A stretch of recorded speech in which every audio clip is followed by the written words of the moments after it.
दोस्तों, international trade की एक बहुत इंपॉर्टेंट टॉपिक के बारे में, एक कंसेप्ट के बारे में आज हम डिस्कस करने जा रहे हैं और उसका नाम है मर्केंटलिज्म। मर्केंटलिज्म एक इंटरनेशनल ट्रेड थ्योरी की तरह पढ़ी जाती है, लेकिन मैं आपको एक फैक्ट बता देना चाहता हूँ कि ये कभी भी थ्योरी की तरह कभी डेवलप नहीं की गई। लोगों ने इसके लिए सजेशंस दिए, इसके लिए पॉलिसीज बनाई। इनफैक्ट ये उन सिचुएशंस के लिए था जो कंट्रीज में डिफरेंट डिफरेंट टाइम्स में आ रही थी और डिफरेंट फाइनेंस मिनिस्टर्स, इकोनॉमिस्ट ने अपने अपने कंट्रीब्यूशन दिए थे। ये कंट्रीब्यूशन दिए गए थे कंट्रीज को रिच बनाने के लिए, पावरफुल बनाने के लिए और एडवांटेज दिलाने के लिए कि हम दूसरे कंट्रीज से न सिर्फ पावरफुल बन जाएं, हम उनसे ज़्यादा रिच भी हों, हमारे पास हमारी जो वेल्थ है नेशन की वो कहीं ज़्यादा बढ़ जाए। तो आज इस पर्टिकुलर टॉपिक के बारे में डिस्कस करते हैं। चलिए, सो फर्स्ट ऑफ ऑल जो इसके मेजर कंट्रीब्यूटर्स हैं, सबसे पहले मैं बात करूंगा मिस्टर थॉमस मन की। इनके बारे में स्पेशलिटी ये है कि इन्होंने ईस्ट इंडिया कंपनी, जो इंडिया में इतने सालों तक राज करती रही, उसके डायरेक्टर्स के रूप में काम किया था। सेकंड, मिस्टर कॉलबर्ट जो फ्रांस से थे, जो खुद एक बिजनेस क्लास फैमिली से बिलोंग करते थे, काफ़ी वेल्दी फैमिली से बिलोंग करते थे, लेकिन 1661 से 1668 तक उन्होंने फाइनेंस मिनिस्टर की तरह काम किया था और काफ़ी प्रोमिनेंटली इस थ्योरी को परस्यू किया था, मर्केंटिलिज्म के आइडिया, थॉट प्रोसेस को परस्यू किया था। थर्ड, अगर मिस्टर सेरा की बात करता हूँ, जो इटली से एक फिलोसफिकल इकोनॉमिस्ट थे, उन्होंने इसके बारे में प्रोपाउंडिंग नोट्स लिखे थे इस थ्योरी के बारे में कि हमें कैसे इकोनॉमी को प्रोटेक्ट करना चाहिए, कैसे हम रिच हो सकते हैं, कैसे हम नेशन को वेल्दियर बना सकते हैं। तो सबसे पहले हम बात करेंगे उन सिचुएशंस के बारे में कि ऐसी कौन सी सिचुएशन थी जिसके बीच में ये थ्योरीज लाई गई, जिसमें ऐसी आइडियोलॉजी आई कि हम इकोनॉमी को प्रोटेक्ट करेंगे, हम इकोनॉमी को क्लोज कर देंगे, जहां पे कि फ्री ट्रेड नहीं होगा, इंटरनेशनल ट्रांजैक्शंस कन्वीनियंटली नहीं एग्जीक्यूट हो पाएंगे। तो उनमें सबसे पहले प्रॉब्लम आती है कि बार्टर सिस्टम खत्म होने वाला था। बार्टर सिस्टम जिसमें एक चीज के बदले हम दूसरी चीज को एक्सचेंज कर लेते थे। That means if I am producing something agrarian, let's say मेरे यहाँ आलमंड का प्रोडक्शन होता है और आपकी कंट्री में टीवी का प्रोडक्शन होता है। अब मुझे टीवी देखना है, आपको भी कुछ खाने के लिए चाहिए, तो what we will do is कि आप अपनी टीवीज मुझे दे देना और मैं अपने आलमंड्स आपको दे दूंगा, तो हम दोनों की ज़रूरतें ही पूरी हो जाएंगी। उस केस में बार्टर सिस्टम चलता था। लेकिन over a period of time जैसे जैसे मैरीटाइम डिस्कवरी हो रही थी, जैसे अमेरिका डिस्कवर हो गया, इंडिया तो पहले से ही इंटरनेशनल ट्रेड में इन्वॉल्व था ही, जहाँ से कटलरी, स्पाइसेस ये काफ़ी मात्रा में एक्सपोर्ट होते थे, बट बाकी कंट्रीज भी आइडेंटिफाई होने लगे थे। उस केस में हमें कॉमन करेंसी की जरूरत थी। वो कॉमन करेंसी प्रीशियस मेटल की तरह फॉर्म में थी। वो प्रीशियस मेटल होते थे, या तो गोल्ड होता था या सिल्वर होता था। उस चीज को, गोल्ड और सिल्वर को बुलियनिज्म माना गया। दैट मीन्स नाउ अगर कंट्री को कुछ भी खरीदना है तो हमें बुलियनिज्म चाहिए होगा। दैट मीन्स गोल्ड या सिल्वर चाहिए होगा। अगर आपको रिच बनना है तो ज्यादा से ज्यादा एक्यूमुलेशन होना चाहिए इसी बुलियनिज्म का। अब ये बुलियनिज्म आएगा कैसे? इसके आपके पास दो तरीके हैं। एक तो let's say you have lot of mines, gold mine है आपके पास, सिल्वर माइन है। जैसे अमेरिका की बात करें कि उस टाइम में अमेरिका ने अपने काफ़ी सारे सिल्वर माइंस उन्हें मिल गए थे, तो अमेरिका काफ़ी एडवांस कंट्री उन दिनों हो गया था। लेकिन बाकी कंट्रीज के पास इतने कन्वीनियंटली रिसोर्सेज नहीं होते, हर एक के पास गोल्ड एंड सिल्वर माइंस नहीं है। तो उस केस में वो कैसे अर्न करेंगे, कैसे वो आगे बढ़ सकते हैं? तो इसका जो दूसरा तरीका होता है वो हम इंटरनेशनल ट्रेड करेंगे, और इंटरनेशनल ट्रेड करने के बाद जो हमारा गेन होगा उससे हम रिच होते जाएंगे। अब ये ट्रेड गेन आएगा कैसे? ट्रेड गेन आएगा बैलेंस ऑफ पेमेंट से, बैलेंस ऑफ ट्रेड से, सॉरी।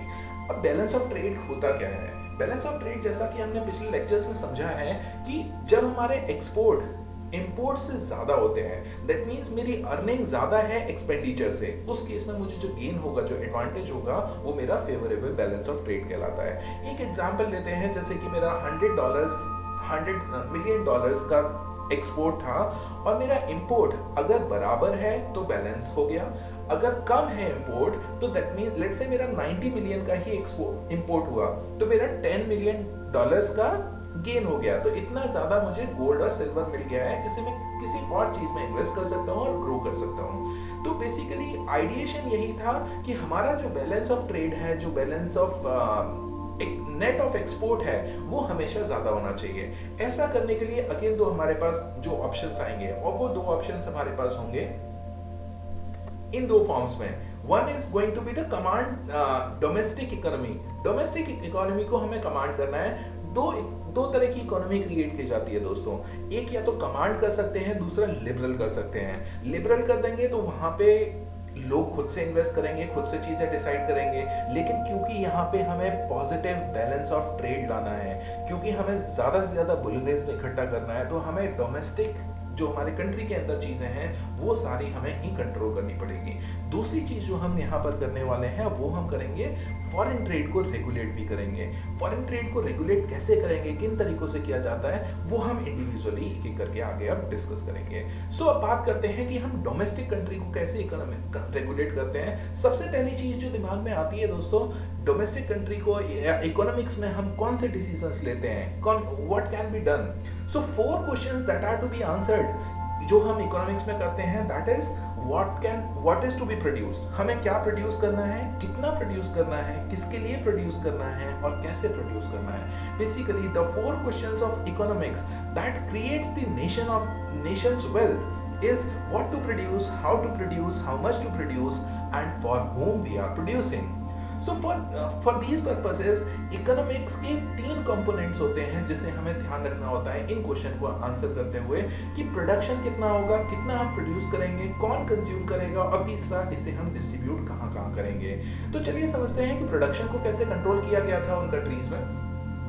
प्रोडक्शन की अगर बात करें तो प्रोडक्शन को कंट्रोल किया गया था। सबसे पहली बात तो जो कंट्री रिच बनना चाहते थे वो प्रेफर्ड गुड को ही मैन्युफैक्चर करेंगे। That means in preferred goods में कुछ आइटम्स लिए जाते थे, जैसे शिपिंग हो गई, आर्मेशंस हो गए। आज भी अगर आप देखो जो हम टैंक्स बनाते हैं, जो फाइटर प्लेन्स होते हैं, अब इनमें गवर्नमेंट का एक बहुत बड़ा बजट एलोकेशन जाता है। अगर ये चीजें हम खुद ही प्रोड्यूस करने लग जाए तो डेफिनेटली नेशन की वेल्थ काफी ज्यादा इंप्रूव होती है। आज अगर आप आज अमेरिका को देखें, डेवलप्ड कंट्रीज को देखें, तो उनके पास हैंडफुल पावरफुल वेपन्स हैं जो वो खुद से मैन्युफैक्चर करते हैं। दूसरी बात, उन्होंने एक्सक्लूसिव राइट देने शुरू कर दिए मैन्युफैक्चरिंग के लिए। ये सामान कौन बनाएगा, इसका मोनोपोली क्रिएट कर देंगे। अब उससे क्या हुआ कि आसपास के कंट्रीज आपको मिल गए हैं जहां पे आपके पास एक्सक्लूसिव राइट है उस प्रोडक्ट को बनाने के लिए, स्पेशली उस लग्जरी आइटम को बनाने के लिए, उस प्रेफर्ड गुड को बनाने के लिए। तो इससे over a period of time आपका एडवांटेज आता जाएगा, क्योंकि आपके पास एक्सपेंसिव चीजें हैं जिसके बदले आप छोटी चीजें कभी भी खरीद सकते हो। तीसरी चीज जो उन्होंने करनी शुरू की, उन्होंने कॉलोनीज जो बनाई थी उन कॉलोनीज में बाउंड कर दिया कि वो कॉलोनीज क्या प्रोड्यूस कर सकती हैं। इनफैक्ट जो मैन्युफैक्चरिंग थी, प्रोडक्शन तो उन कॉलोनीज में होता था, लेकिन जो मैन्युफैक्चरिंग थी वो मदर कंट्री में ही की जाती थी।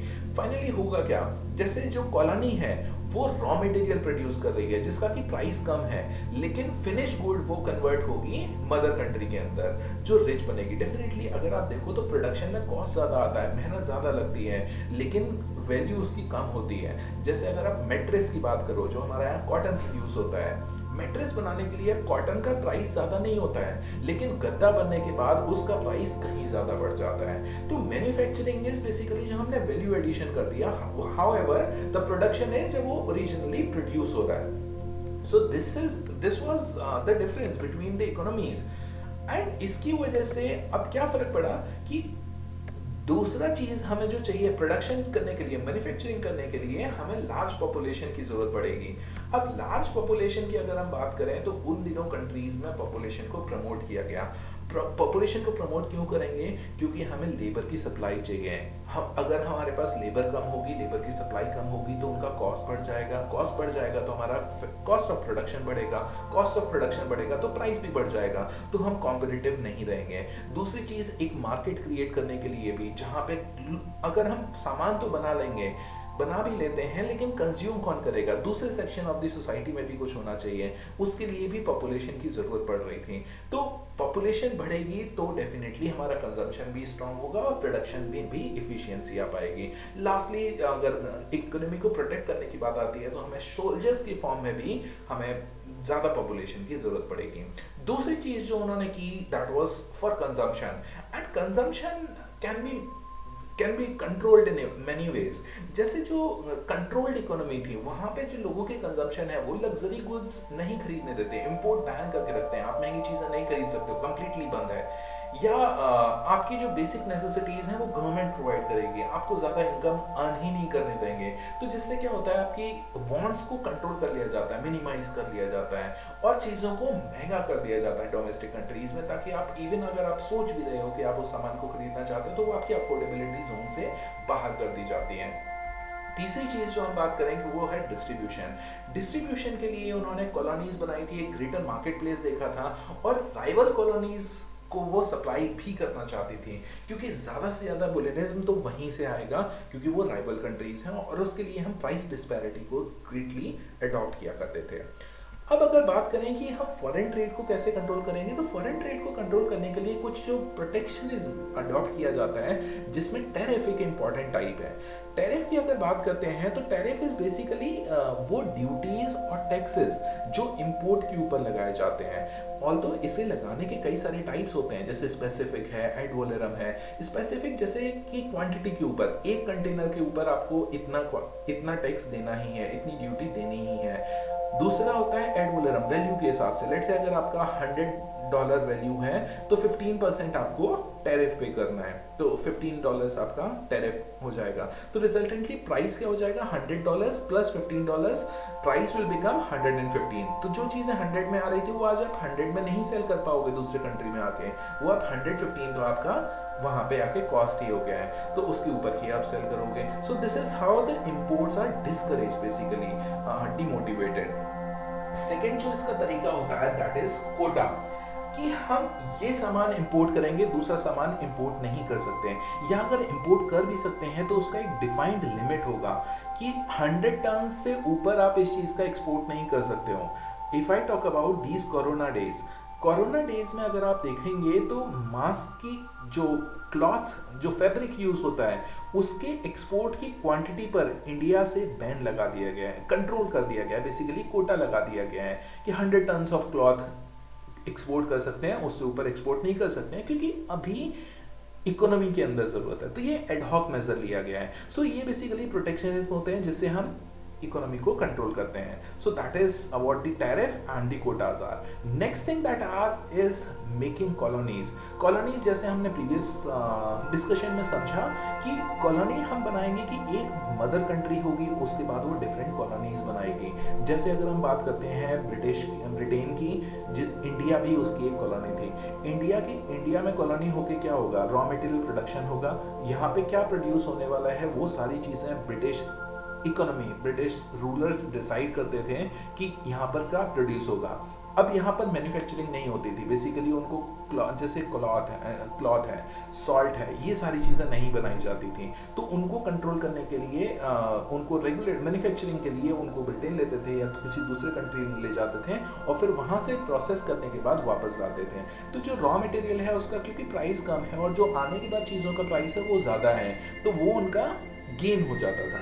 सो that is why it is again a way to control the foreign trade.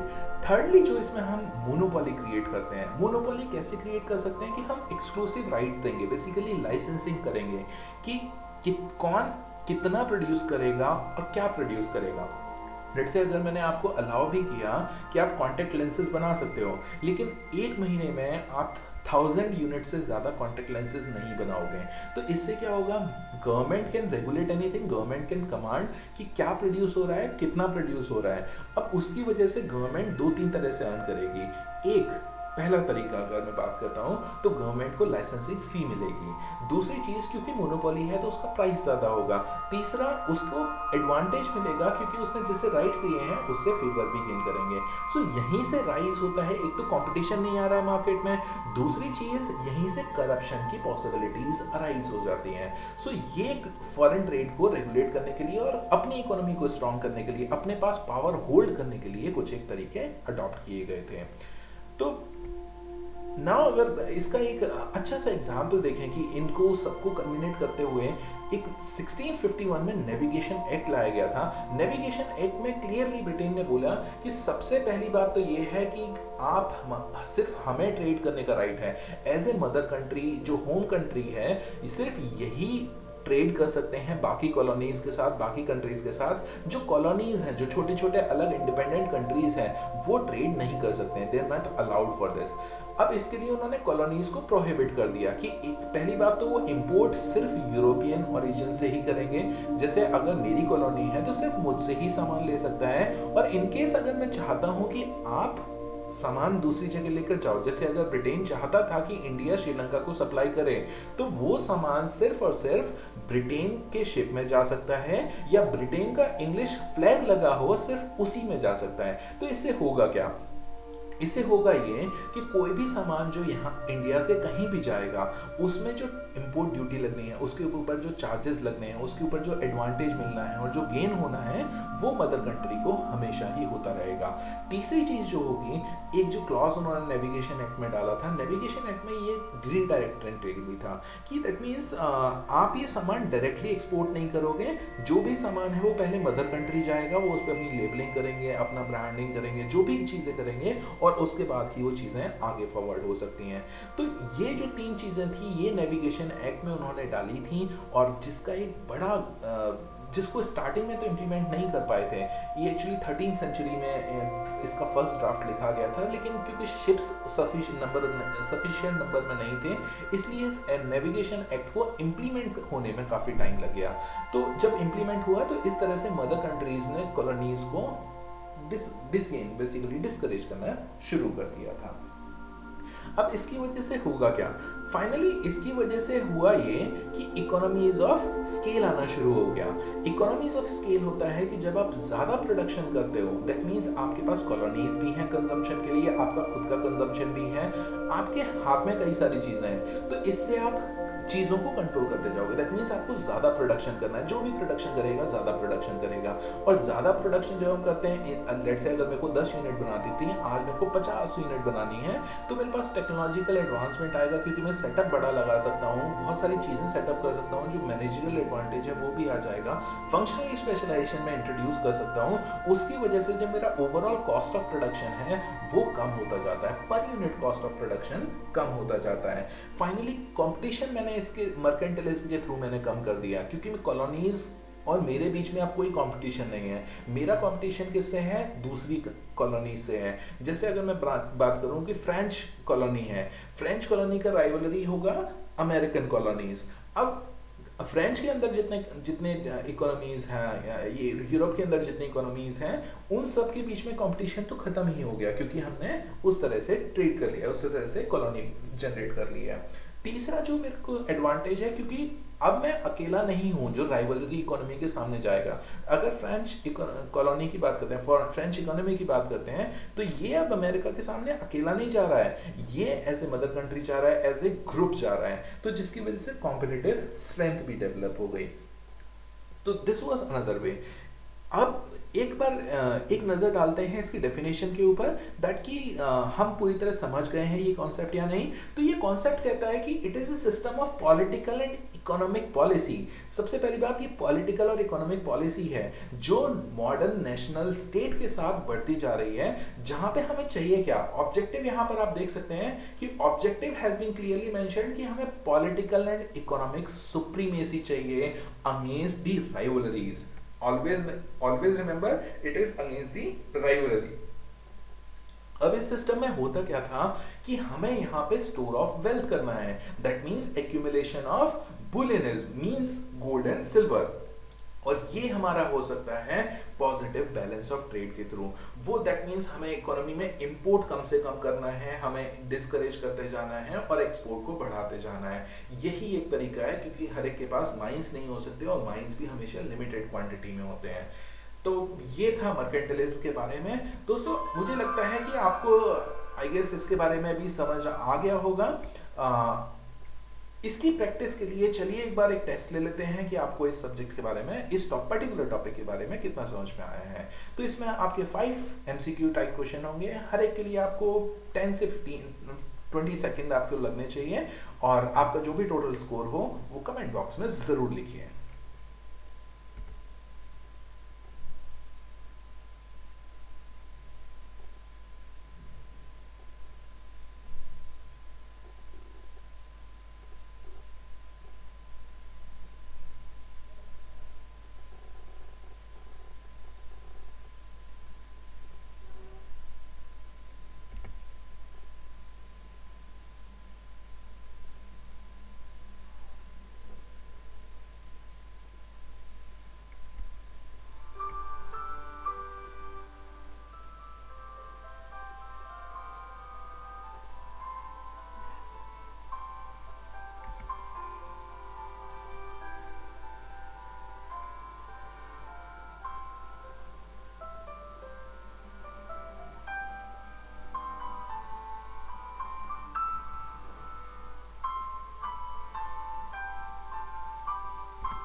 Alright friends, so don't forget to submit your score in the comment box below, and if you have any suggestions for the improvement of the videos or the topic inclusion, please mention that in the comment section. I'll get back to you. Alright then, till that time, stay healthy, stay home, and stay updated by liking, subscribing and sharing the video. All the best.